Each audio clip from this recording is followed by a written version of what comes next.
ગાંધીનગરના ટેરોનોવાસ પિઝામાં વંદો નીકળતા હોબાળો.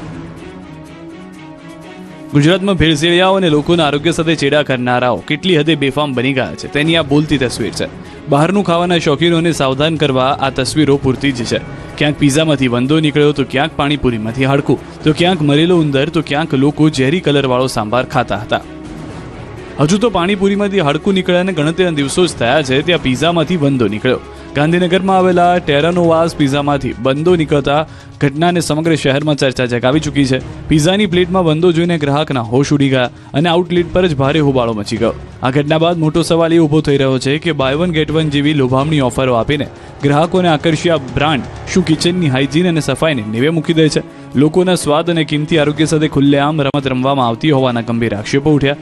આખી ઘટનાનો વિડીયો સોશિયલ મીડિયા પર વાયરલ થતા પિઝા લવર્સમાં ભારે રોષ જોવા મળી રહ્યો છે. બીજી તરફ આવી હલકી ગુણવત્તાવાળા પિઝા હાઉસ સામે કડક કાર્યવાહી ન કરવા બદલ ગાંધીનગર મહાનગરપાલિકાના ફૂડ એન્ડ ડ્રગ્સ વિભાગની ઢીલી કામગીરી પર પણ હવે જનતા સવાલ ઉઠાવી રહી છે.